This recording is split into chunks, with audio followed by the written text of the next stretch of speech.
Luz verde ao Plan de Mobilidade Urbana Sostible do Concello de Pontevedra. Aprobouse esta mañá en Xunta de Goberno Local e agora só queda que o ratifique o Pleno. Unha folla de ruta do Concello que garante a equidade nos espazos urbanos sen restriccións aos vehículos nin taxas por entrar na cidade. O que pretendemos con este PEMUS é selar o compromiso que xa tiñamos cos pontevedreses e coas pontevedresas e garantir un espazo de alta calidade urbana na que por acceder non se cobre ningún tipo de taxa nin se precise ningún tipo de vehículo específico. Medidas estas que si porán en marcha noutras cidades, pero que descartan en Pontevedra. Vanse evitar creando zonas de tráfico reducido, unha denominación do propio Concello á hora de referirse ás coñecidas como zonas de baixas emisións. Nos non falamos de zonas de baixas emisións, falamos dunha zona de tráfico reducido o suficientemente ampla, de feito veredes, como recolle toda a parte urbana da nosa cidade,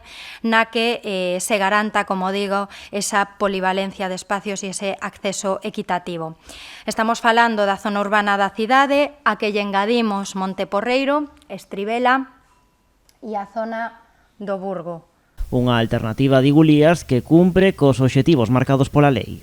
A discusión puramente legal é se esos son formas obrigatorias ou se son simplemente exemplos para chegar a esa conclusión. O que entende o Concello de Pontevedra é que son obxectivo importante e nos chegamos a través desta vía. Ademais, o Concello avanzou que vai solicitar dúas axudas destinadas ás zonas de baixas emisións. A primeira é unha actuación física ao remate do treito urbano do Camiño de Santiago na Santiña. A outra, a instalación de sensores que permitan o control de tráfico e a calidade do aire. Instalar unha serie de mecanismos de cámaras, de tableiros informativos para poñer pola cidade para que tanto a xente como nós teñamos información en tempo real de como é a mobilidade de os aparcadoiros de bordo, pois o nivel de ocupación que teñen, a cara onde se pode dirixir a xente, cara onde non, e tamén indicadores medioambientais,